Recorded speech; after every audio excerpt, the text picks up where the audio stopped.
Ganhar dinheiro tem pouco a ver com inteligência e muito a ver com comportamento. Em 2014, aos 92 anos, morreu um zelador milionário. O nome dele é Ronald Read. Se você jogar o nome dele no Google, vai encontrar meia dúzia de artigos de no máximo uma página contando sua história. Isso porque Ronald Read não levou uma vida extraordinária. Aliás, foi bem o contrário. Ele foi o primeiro em sua família a se formar no ensino médio e todos os dias ia para aula de carona. Ele trabalhou por 25 anos num posto de gasolina e por 17 anos como zelador. Aos 38 anos, ele comprou uma casa de 2 quartos por $12 mil, onde viveu pelo resto da sua vida. Aos 50 anos, ficou viúvo e nunca mais se casou. Seu hobby era cortar lenha.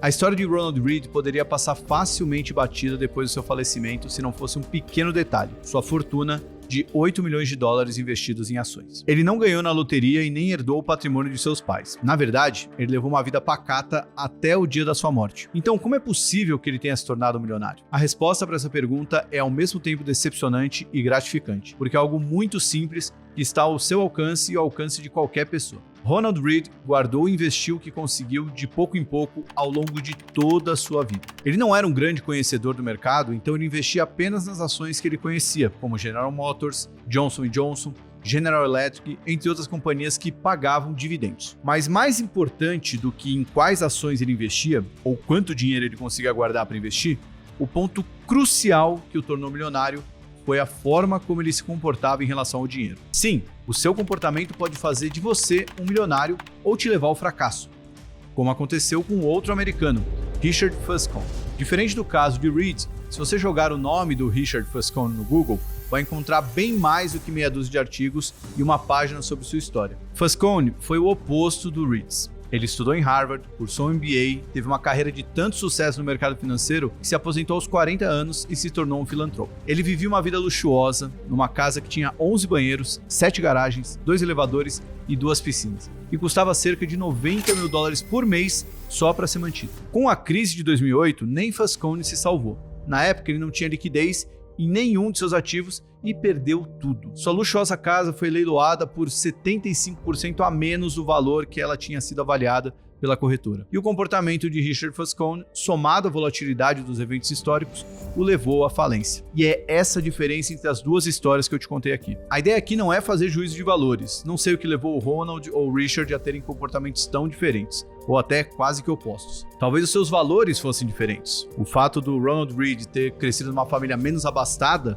do que a do Richard facilitou o seu contentamento com uma vida simples. E talvez o Richard tivesse o sonho de ter uma casa luxuosa desde que ele era criança. Mas você que está vendo esse vídeo agora tem uma vantagem sobre esses dois, que é poder usufruir de ambas as histórias ao seu favor. Você não precisa perder tudo para entender sobre padrões de comportamento, nem se martirizar imaginando como teria sido caso tivesse escolhido uma vida mais simples. Essas duas histórias jamais se repetiriam num contexto médico, por exemplo. Com toda certeza, caso alguém precisasse de uma cirurgia, os conhecimentos do médico seriam obviamente mais apropriados do que os conhecimentos de um zelador para realizar o procedimento. Mas nas finanças, as coisas funcionam de forma diferente, porque a psicologia influencia diretamente nas escolhas que tomamos em relação ao dinheiro. E é por isso que, nesse caso, o seu comportamento importa muito mais do que o seu conhecimento. Ou seja, um zelador pode ter muito mais sucesso financeiro do que um grande profissional de finanças. Se você acompanha o Market Maker, já deve ter escutado falar sobre compounding. Compounding pode ter duas definições principais: a do mundo das finanças e a que a gente adota aqui no M-Makers. A do mundo das finanças tem a ver com uma forma de investir os ganhos que provém dos próprios investimentos ao longo do tempo. E essa sobreposição ou acúmulo é o compounding. É o que a gente chama de juros sobre juros. A definição que adotamos no Market Makers também tem a ver com essa das finanças, mas a gente aplica sobre o conhecimento. Acreditamos que sempre tem algo novo a aprender a cada entrevista, a cada livro e a cada conversa que a gente tem. Isso nos torna melhores investidores. Não é à toa que chamamos nossa newsletter de Compound Letter, já que a cada carta é resultado de uma sobreposição de algum conhecimento e exponencialmente aprimoramos nossos investimentos por conta disso. Se você ainda não recebe as nossas newsletters, é só se inscrever no link que está na descrição desse vídeo. É de graça. No mercado financeiro, muito se fala sobre consistência, e esse é o ponto-chave da lição que eu quero te contar aqui. No caso do Ronald Read, seu comportamento consistente foi de guardar o que era possível e investir esse dinheiro. Ele não alterou seu estilo de vida quando começou a lucrar, não comprou coisas luxuosas e nem esbanjou seus ganhos. Ele simplesmente ganhava e investia. E continuou fazendo isso. Tão simples quanto isso. A moral desse vídeo não é que você guarde cada centavo e que viva com o mínimo possível.